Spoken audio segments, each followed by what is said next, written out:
So, hello everyone, I'm Yamini Seni, and we were doing chapter number 15 of class 9 science. Today, we have to start it from the animal husbandry.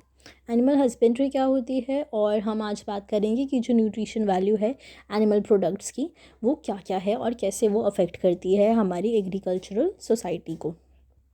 Okay, so animal husbandry is the scientific management of animal livestock. It includes various aspects such as feeding, breeding, and disease control. Animal based farming includes cattle, goats, sheep, poultry, and fish farming.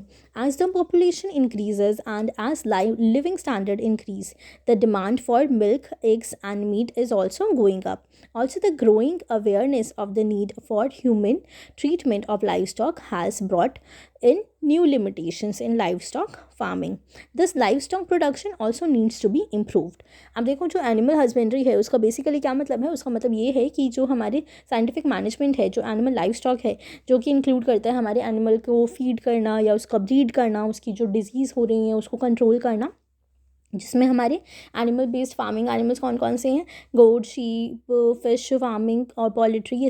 Poultry क्या होता है, जैसे कि जो hen है उसके egg के लिए जो है वो प्रोडक्शन करना, उसको रेस करना, ये हमारी पोल्ट्री के अंदर आता है. ठीक है, तो ये जो सारी चीज़ें हैं वो हमारे लिविंग स्टैंडर्ड्स तो बढ़ ही रहे हैं, साथ ही साथ जो हमारा एनिमल लाइफ स्टॉक है वो भी कम होता जा रहा है, बिकॉज जो इसकी डिमांड है वो बढ़ती जा रही है. तो इसके लिए भी हमें जो लाइफ स्टॉक प्रोडक्शन है उसको भी मैनेज करने की काफ़ी ज़्यादा ज़रूरत है और उसको इम्प्रूव करने की भी ज़रूरत है. तो अभी हम बात करेंगे कैटल फार्मिंग के बारे में. कैटल फार्मिंग में क्या है, cattle husbandry is done for two purposes, दो पर्पस से की जाती है. Number 1 milk and number 2 is draught labour for agricultural work such as tilling, irrigation and carting. तो ये जो टाइलिंग, इरीगेशन और कार्टिंग वर्क है इसके लिए भी हम कैटल हस्बेंड्री करते हैं, यानी कि कैटल को रेस करते हैं, कैटल की जो फार्मिंग है वो करते हैं. तो इसमें Indian cattle belong to two different species, bos indicus cows and bos bubalis, that is buffaloes. तो दो की हम करते हैं इसके अंदर. आपने देखा काउ और ये इन दोनों के जो वर्ड्स हैं, इन दोनों के जो नेम्स हैं, साइंटिफिक नेम्स, उनको लर्न करके रखेंगे, that is very important. And milk producing female are called milch animals. ये हम सभी को पता है, जो भी मिल्क प्रोड्यूसिंग फीमेल्स होती हैं, ये यानी कि जो भी मिल्क प्रोड्यूस करती हैं उनको हम मिल्च एनिमल्स कहते हैं, जैसे कि डेयरी एनिमल्स भी उन्हें हम कहते हैं. While the ones use for farm labour are called draught animals. और जो फार्म लेबर के लिए यूज़ किए जाते हैं, जैसे बुल है, उससे हम पूरा जो खेत है वो जोतवाते हैं, तो वो हमारा ड्रॉट एनिमल्स के अंदर इंक्लूडेड होता है. Milk production depends to some extent on the duration of the lactation period, meaning the period of milk production after the birth of a काफ. तो देखो जो मिल्क प्रोडक्शन है वो भी किस पे डिपेंड करता है, वो जो है वो ड्यूरेशन ऑफ लैक्टेक पीरियड पे डिपेंड करता है. लैक्टेशन पीरियड क्या होता है, लैक्टेशन पीरियड वो होता है वो पीरियड जिसके अंदर जो एनिमल है वो काफ को जब बर्थ देता है, यानी कि बेबी को जब बर्थ देता है, उसके कुछ टाइम पीरियड के लिए जो है वो मिल्क की प्रोडक्शन होती है. ऐसा नहीं होता ना कि हमेशा होती रहती है, तो उसको जो है उसका भी ध्यान रखना पड़ता है. So milk production can be increase by increasing the lactation period. वो कैसे इंक्रीज़ किया जा सकता है, अगर हमारा जो लैक्टेशन पीरियड है वो इंक्रीज़ हो. सो एक्जॉटिक और foreign breeds, for example Jersey, Brown Swiss are selected for long lactation period. तो लॉन्ग लैक्टेशन पीरियड के लिए जो अमेरिकन या जो फॉरेनर ब्रीड्स है वो हम कह सकते हैं, जिसमें जर्सी और ब्राउन स्विस जो है वो इंक्लूडेड है. While local breeds, for example red Sindhi, Sahiwal, ये जो है वो काफ़ी ज़्यादा एक्सलेंट रेसिस्टेंस देती है टू डिजीज़, यानी कि डिजीज़ इनको होने के कम चांसेस होते हैं. So the two can be cross breed to get animal with both the desired qualities. तो अगर हमें दोनों क्वालिटीज़ चाहिए कि जो डिजीज़ रेसिस्टेंट भी हो और जो उसकी लैक्टेशन पीरियड है वो भी ज़्यादा हो, तो हमें इन दोनों को क्रॉस ब्रीड कराना पड़ेगा. क्रॉस ब्रीड का मतलब है कि एक जो स्पीशीज़ है वो हमारे इंडियन की हो और जो एक जो स्पीशीज़ है वो फॉरेन की हो. तो अगर हम इसे क्रॉस ब्रीड कराएंगे तो जो हमारे पास बेबी होगा वो उसके अंदर इन दोनों की ही क्वालिटीज़ होंगी, राइट. तो इसीलिए इसकी क्रॉस ब्रीड कराई जाती है टू गेट द एफिशिएंट और the desired qualities in hand. So इसमें क्वेश्चन अगर हम देखें तो what is that, Which method is commonly used for improving cattle breeds and why? कौन सा मेथड जो है वो यूज़ किया जाता है, तो हम यहाँ पे बात करेंगे कि क्रॉस ब्रीडिंग जो है उसी का इस्तेमाल किया जाता है. और क्यों, क्योंकि एक के पास जो फॉरेन हमारे पास कैटल्स हैं उनकी एक अलग क्वालिटी है और जो इंडियन है उनकी एक अलग क्वालिटी है. तो to have both the qualities in one, we have to crossbreed all those, right? Now let us come to the activity 15.3. Visit a livestock farm. Note the following: number of cattle and number of different breed, the amount of daily milk production from the different breeds. आपके आसपास अगर कोई भी ऐसा farm है जहाँ पे आप जब देखने जा पाओ कि किस तरह से जो है वो कैटल वहाँ पर है और कितनी ब्रीड्स की हैं और कितना वो प्रोडक्शन देती हैं मिल्क का, तो ये आप रिकॉर्ड कर सकते हो.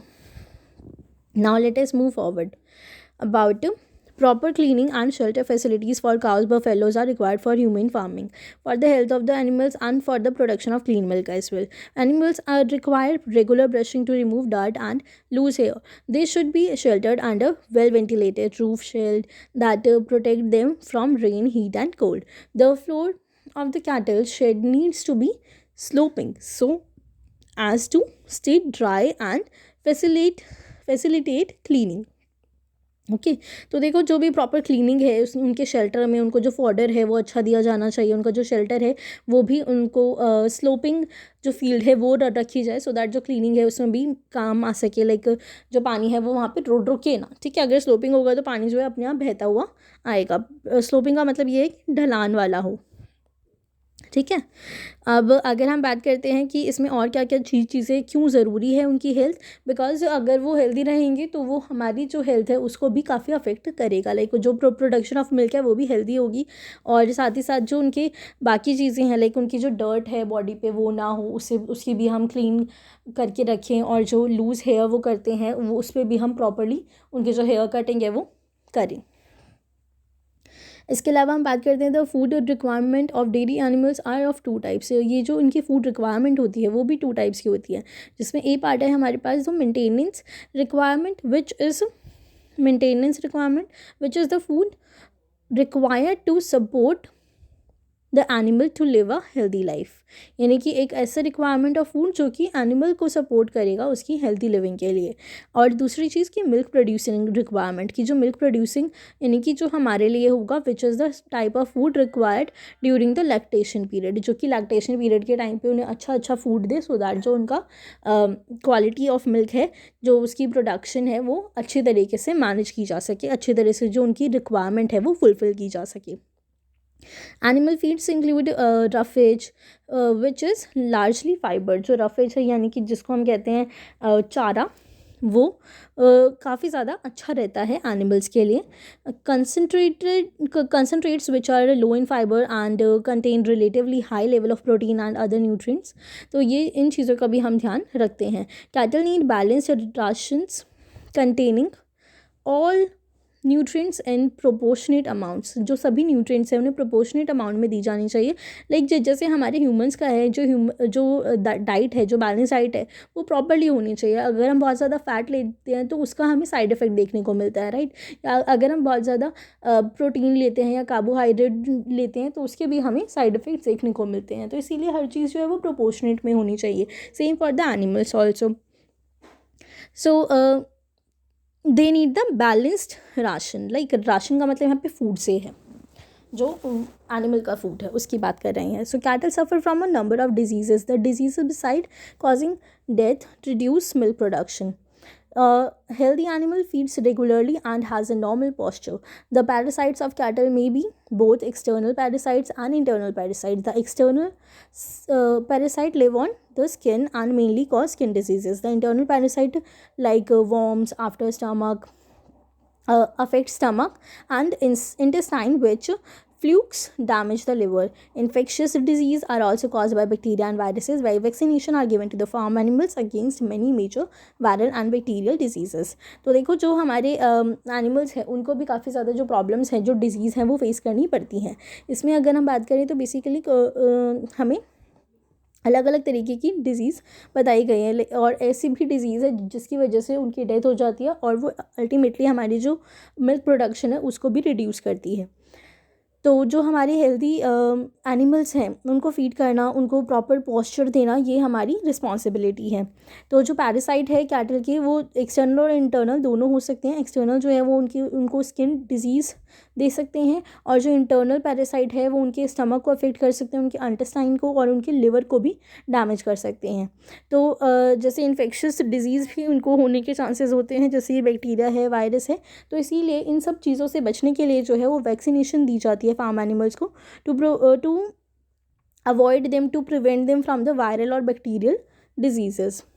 Okay, now let us come to the poultry farming. Poultry farming is undertaken to raise domestic fowl or for egg production and chicken meat. Therefore, improved quality breeds are developed and farmed to produce layers for eggs and broilers for meat. The cross production programs between Indian indigenous, for example asil, and foreign exotic, for example leghorn breeds, ये दोनों जो है वो breeds के नाम है। एक आपको इंडियन ब्रीड का नाम दिया है और एक आपको फॉरेन ब्रीड का नाम दिया है। जो पोल्ट्री फार्मिंग है उसमें यही बताया कि जो हम बेसिकली एग और जो मीट है हैन का या चिकन का, उसके लिए हम इनको रेज़ करते हैं, इनकी फार्मिंग जो है वो हम करते हैं, इनको रेज़ करते हैं।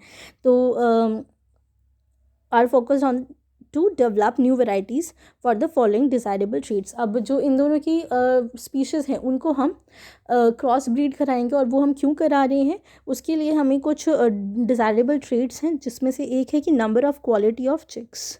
Number and quality of chicks जो है वो हमें मिले, यानी चिक्स मतलब जो बेबी होता है, जैसे हम पढ़ते हैं ना काऊ का काफ होता है, वैसे हैन का चिक होता है। सो नंबर 2 हमारे पास क्या क्वालिटी के, draft broiler parent for commercial chick production. Then number 3 summer adaptation capacity tolerance to high temperature, की उसकी हाई टेम्परेचर टॉलरेंस हो। Number 4 is low maintenance requirement, उसके लिए हमें जो मेंटेनेंस रिक्वायरमेंट चाहिए उसको पालने के लिए वो कम से कम लगे। Number 5 is reduction in the size of the egg laying bird with ability to utilize more fibrous cheaper diets formulated using agriculture by products.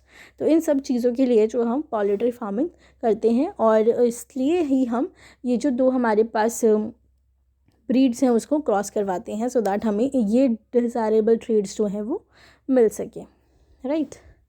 So these are it. Now let us come to these questions. So discuss the implication of the following statement. It is interesting to note that poultry is India's most efficient converter of low fiber foodstuff, which is unfit for human consumption, into highly nutritious animal food, protein food. देखो अब ये जो चीज़ है वो क्या show करती है, ये हमारी जो फूड सर्कल है या जो फूड साइकिल है वो शो करती है।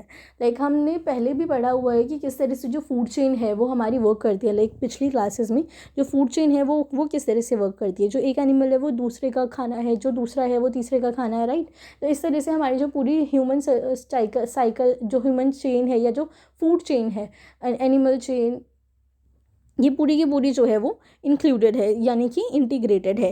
तो अब हम इसमें देखेंगे कि ये जो सेंटेंस है इसमें हम क्या मेंशन कर सकते हैं, क्या ऐड ऑन कर सकते हैं। यही कि जो फूड ह्यूमंस के लिए ठीक नहीं है और वही चीज़ जो है वो एनिमल्स के लिए चारे के फॉर्म में, उनका जो खाना है उसके फॉर्म में उनके लिए काफ़ी ज़्यादा प्रोटीन एफिशिएंट होती है या प्रोटीन फुल होती है, जिसकी मदद से उनको अच्छी जो स्ट्रेंथ है वो मिल जाती है, राइट। तो इसमें ये सारी जो चीज़ें हैं वो हम ऐड ऑन कर सकते हैं।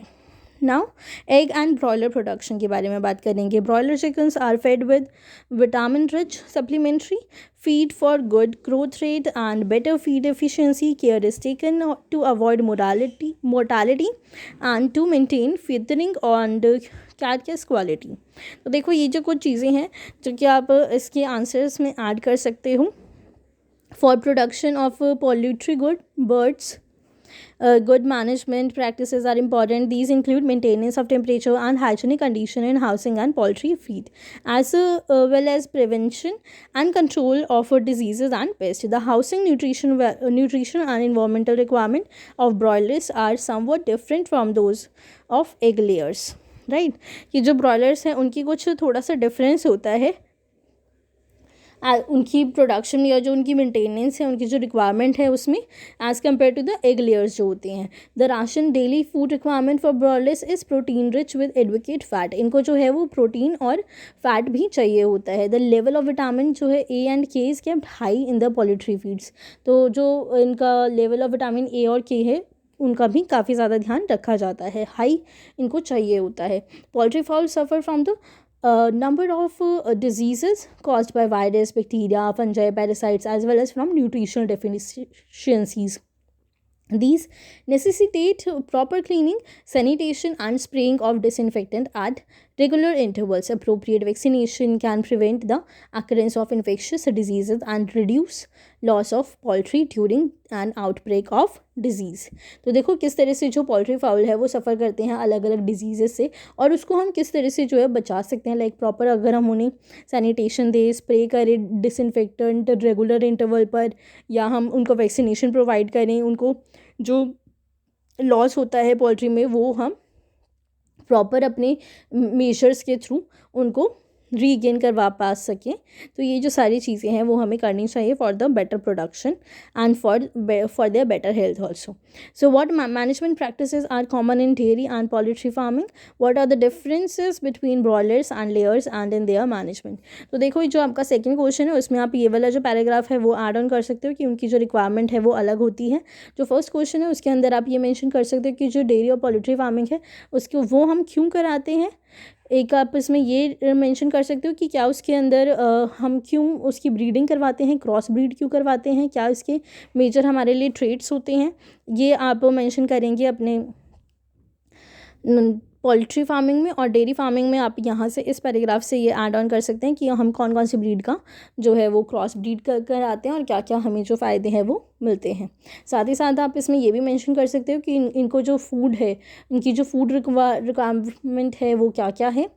और इसके अलावा आप पोल्ट्री फार्मिंग से भी जो फूड रिक्वायरमेंट है वो ले सकते हैं. लाइक इसमें विटामिन ए और के चाहिए होता है, और जो प्रोटीन रिच है, जो फैट एडवोकेट है, ये अमाउंट में चाहिए होता है, राइट. और इसके अलावा आप इसमें और भी पॉइंटर्स ऐड कर सकते हो. फॉर एग्जांपल कि इनकी डेफिनेशंस क्या हैं डेयरी और पोल्ट्री फार्मिंग की, और इसमें कौन कौन से एनिमल्स जो है वो इंक्लूडेड होते हैं, राइट. तो इस तरह से जो आपके 4-5 पॉइंट्स बन जाएंगे that are sufficient for this answer, right. So now let us come to the activity 15.4. Visit a local poultry farm, observe types of breeds and note the type of ration, housing, the lighting facilities given to them, identify growers, layers and broilers. तो देखो इसमें जो है आपको क्या करना है कि अगर आपके पास में कोई भी पोल्ट्री फार्म है, आप वहाँ पे जाके ये सारी जो चीज़ें हैं कि किस तरह का राशन उन्हें दिया जा रहा है, हाउसिंग दी जा रही है, ये किस तरह से जो लाइटिंग फैसिलिटीज़ है वो सारी इनको अवेल कराई जा रही है, वो आप देख सकते हैं. और कौन से ग्रोवर्स हैं इसमें, कौन से लेयर्स हैं, कौन से ब्रॉयलर्स हैं, ये भी आप फाइंड आउट कर सकते हैं. So now let us move forward towards the fish production. अब फिश प्रोडक्शन की बात करेंगे. फिश प्रोडक्शन देखो बहुत ही ज़्यादा ना चीप सोर्स है. हमारा जो animal protein for our food जो है उसका काफ़ी चीप सोर्स है, यानी कि बहुत ही सस्ता सोर्स है.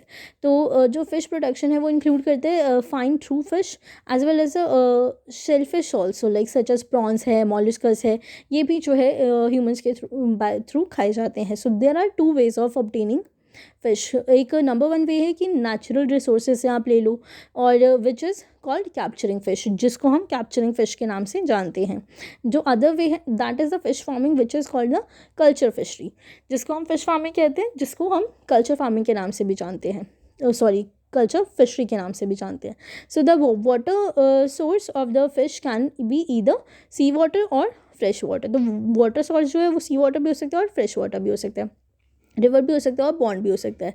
तो फिशिंग कैन दस be done by both capture and culture of fish in marine and fresh water ecosystem.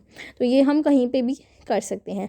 Marine fisheries कौन सी होती हैं, इनलैंड फिशरीज़ कौन सी होती है, अब इनके बारे में बात करेंगे. देखो जो मरीन फिशरी है रिसोर्स, अगर हम इंडिया की बात करें तो वो 7500 किलोमीटर जो है कोस्ट लाइन, और जो हमारी डीप सीज़ है और उसके बियॉन्ड तक भी काफ़ी ज़्यादा फैली हुई है. जो पॉपुलर मरीन फिश वेराइटीज़ हैं उसमें हमारी pomfret, mackerel, tuna, sardine, Bombay duck, marine fish, ये जो है सारे इसके एग्जाम्पल्स हैं. ये किस तरह से कॉट की जाती है, इसमें जो फिशिंग नेट है और जो फिशिंग बोट्स हैं उसका इस्तेमाल किया जाता है. इसकी जो यील्ड है वो locating large school of fish in the open sea using satellites and echo sounders, इसके थ्रू जो है इसको फाउंड आउट किया जाता है. स्कूल्स ऑफ फिश का क्या मतलब है, ऐसा नहीं कि जो फ़िश है वो स्कूल पढ़ने जाती है, नहीं. यहाँ पे जो है हमारा जो ग्रुप नाउन होता है, यानी कि उसका इस्तेमाल किया गया है। जैसे कि क्लास ऑफ स्टूडेंट्स होता है, ऐसे स्कूल्स ऑफ फिश होता है, राइट। तो उनका ग्रुप के बात की है कि इसको ग्रुप में पकड़ा जाता है। यहाँ पे देखो आपकी जो एग्जांपल्स हैं उसकी भी पिक्चर दी गई है। सब marine fish of high economic value are also found in sea water. कुछ ऐसी मरीन फिश हैं जो कि सी वाटर में फार्म किए जाते हैं बिकॉज उनकी जो इकोनॉमिक वैल्यू है वो, यानी कि जो उनकी अमाउंट है, जो उनके पैसे हैं वो बहुत ज़्यादा है। तो जिसमें कौन कौन सी इंक्लूडेड है, फिन्ड फिश है, like mullets, bhetki and pearl spot, shellfish, shellfish, prawns, mussels, oysters, और ये यहाँ तक कि सीवीड जो है वो भी काफ़ी ज़्यादा इकोनॉमिक वैल्यूएबल होता है। Oysters are also cultivated for the pearls they make. तो जो ऑयस्टर्स है वो उसके पर्ल्स जो है, यानी कि जो मोती हैं, उसके लिए भी काफ़ी ज़्यादा अमाउंट में उनकी फिशिंग की जाती है।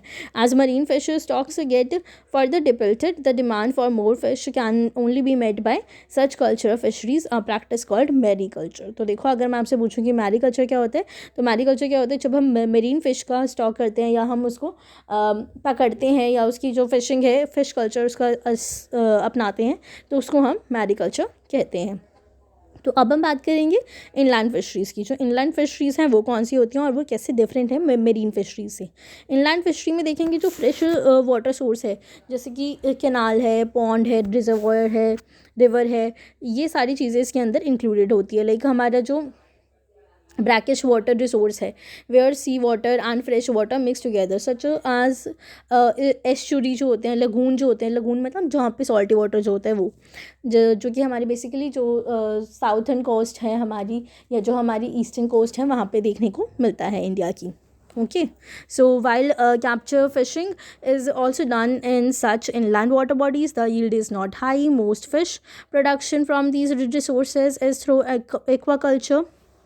तो जो एक्वाकल्चर है, एक्वाकल्चर का क्या मतलब हुआ, एक्वा का मतलब मैंने आपको पहले भी बताया था, एक्वा का मतलब होता है पानी से रिलेटेड, लाइक एक्वेटिक एनिमल। तो एक्वाकल्चर यानी कि उन एनिमल्स को पकड़ना जो कि पानी के अंदर रहते हैं और फिर उनको बेचने के लिए इस्तेमाल करना या खाने के लिए इस्तेमाल करना।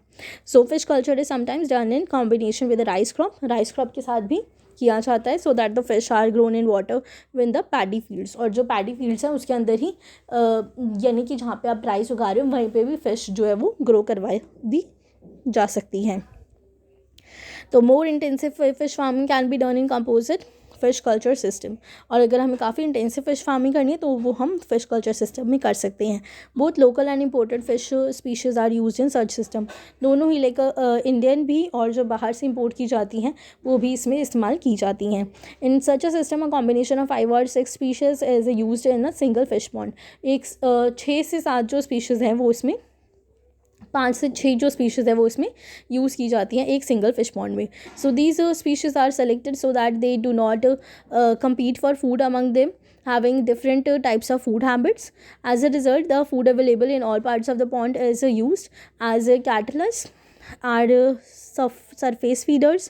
Rohas feed in the middle zone pond, and marigolds and common crabs are the bottom feeders, and grass crabs feed on the weeds. Together, these species can use all the food in the pond without competing with each other. So this increases the fish yield from pond. So one problem which such composite fish culture is that many of these fish breed only during monsoon. Even if a fish seed is collected from the wild, it can be mixed with that of other species as well. So as a major problem in fishing farming is the lack of availability of good quality seed. To overcome this problem, ways have now been worked out to breed these fish in ponds using hormonal stimulation. So this has ensured the supply of pure fish seed in desired quantities. अब देखो, जो fish है उसको भी हम production किस तरह से बढ़ा सकते हैं। लाइक जैसे हमने क्रॉप में किया था कि एक ही फील्ड में अलग अलग रोज़ में जो है हमने अलग अलग जो क्रॉप है वो उगा कर सो करके उसको हमारी अपनी जो प्रोडक्शन है उसको इंक्रीज़ किया था। सिमिलरली हमने फ़िश के साथ भी किया है। अलग अलग स्पीशीज़ की जो फ़िश है, यहाँ पे आप देख सकते हो कि अलग अलग जो ईटिंग हैबिट है उसके ऊपर बांटा गया है कि कुछ जो है वो सरफेस फीडर्स होते हैं, कुछ जो है वो वीड फीडर्स होते हैं, और कुछ ऐसे हैं जो कि मिडल फीडर्स होते हैं। जो भी हम उसके अंदर खाना डालेंगे वो बिना compete किए, यानी कि एक दूसरे से बिना जो है वो compete किए, यानी कि जंग लड़े जो है एक दूसरे की जान पर बिना बन आए जो है उन सभी को अपना खाना मिल जाएगा, जिससे जो हमारी प्रोडक्शन है वो काफ़ी अच्छी हो सकती है। साथ ही साथ हमने देखा इसमें जो हमारा लास्ट पैराग्राफ है उसमें ये शो किया गया है कि जो इसमें मेजर प्रॉब्लम क्या आती है कि जो सारी फिशेस हैं वो ब्रीडिंग टाइम उनका कब होता है, मॉनसून सीजन में।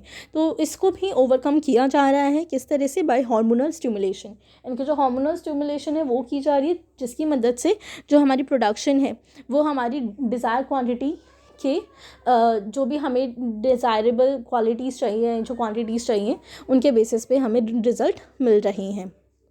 नाउ अगर हम आगे बात करते हैं कि इस एक्टिविटी में क्या है या जो इसके क्वेश्चंस हैं वो देखेंगे अब कि हाउ आर फिश ऑब्टेन्ड। तो फिश जो है वो किस तरह से ऑब्टेन की जाती है, तो इसमें आप क्या मेंशन कर सकते हो, ये जो हमने ऊपर बात करी थी कि 2 तरीके हमारी फ़िश प्रोडक्शन होती है, जिसमें जो है हमारा नेचुरल रिसोर्स है और दूसरा हमारा कैप्चर फिशिंग है। तो ये 2 चीज़ें जो आप इसके अंदर इस आंसर के अंदर मेंशन कर सकते हो। नाउ अगर हम सेकंड क्वेश्चन की बात करें, what are the advantages of composite fish culture. Composite fish culture की क्या एडवांटेजेस हैं, तो हम यहाँ पे देख सकते हैं कि इसके एडवांटेजेस हैं कि ये एक तो सारी जो फूड है वो यूटिलाइज हो जाता है। यहाँ से आप इसकी जो एडवांटेजेस हैं वो उठा सकते हैं कि कोई भी जो है वो लॉस नहीं होता है, और बिना compete किए जो है फिशेस उनको अपना जो खाना है वो मिल जाता है, और हमें जो प्रोडक्शन है वो मिल जाती है, राइट। तो ये जो चीज़ें हैं वो आप इसके अंदर मेंशन कर सकते हो।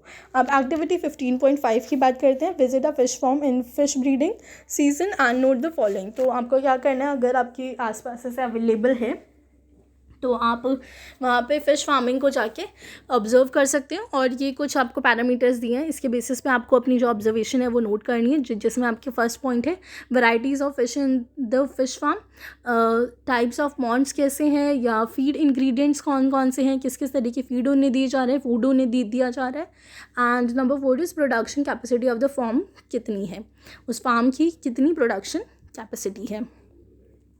इसके साथ साथ आप जो है ये भी देखेंगे, if there are no fish farms close to your locality gather the above information from internet by referring books और talking to people who are engage in fishery. तो इसके लिए जो है आप एक NCERT का बहुत ही अच्छा प्लेटफॉर्म है जहाँ पे आप सर्च कर सकते हैं, जो आपकी बुक्स जहाँ से आपको मिली है वहीं से आप उसे भी सर्च कर सकते हैं, और यहाँ पे आपका जो फिशिंग करते हैं उनकी आप अच्छे से जो इंटरव्यूज़ हैं वो भी देख सकते हैं, जिससे आपको काफ़ी ज़्यादा जो इन्फॉर्मेशन है वो मिल जाएगी। Now let us talk about the beekeeping. Beekeeping क्या होती है, जैसे ये नाम से ही पता चल रहा है, जो मधुमक्खियाँ होती हैं जिससे हम हनी लेते हैं उसकी प्रोडक्शन करना, उनको रेस करना for the honey. So honey is widely used and therefore beekeeping for making honey has become an agricultural enterprise. Since beekeeping needs low investment, बहुत ही कम investment चाहिए, farmers used it as an additional income generating activity. तो एक additional activity की तरह या एक additional हम कह सकते हैं income की तरह इसको देखा जा सकता है. So in addition to honey, the beehives are a source of wax which is used in various medicinal preparations, right. तो जो बीहाइव्स है वो भी यूज़ किए जाते हैं, ना सिर्फ हनी, उसका जो बीहाइव है वो भी यूज़ किया जाता है मेडिकल जो हमारे प्रिपरेशंस है उसके लिए एज अ वैक्स.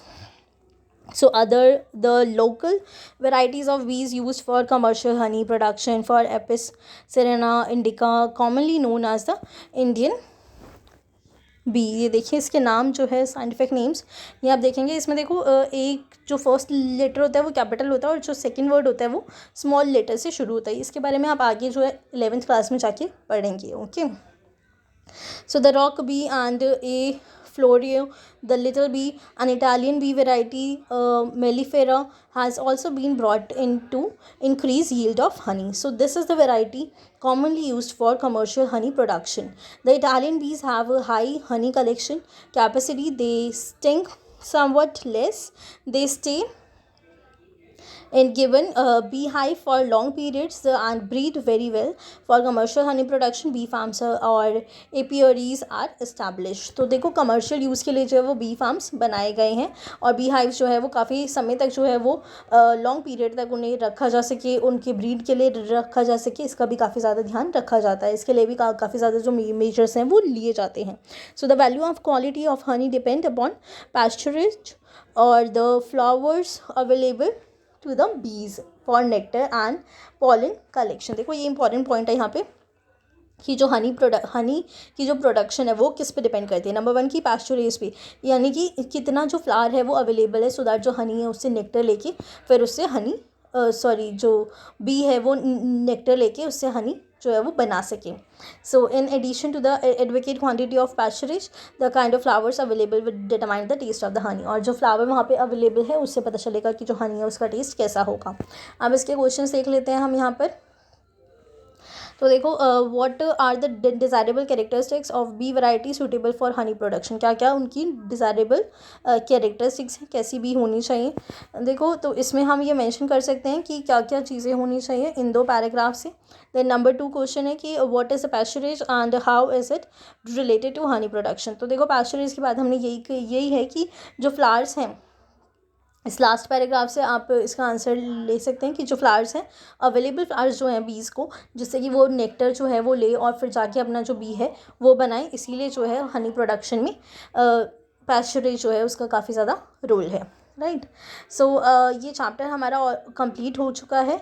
नाउ अभी जो है नेक्स्ट क्लास में हम व्हाट यू हैव लर्नड ये देखेंगे और साथ ही साथ जो इसके एक्सरसाइज के क्वेश्चंस हैं वो हम करेंगे। अगर आपको कोई भी क्वेश्चन है, कोई भी डाउट है तो वो आप पूछ सकते हैं और कोई भी अगर क्वेरी है तो वो आप कमेंट बॉक्स में लिख सकते हैं। Okay, till then take care.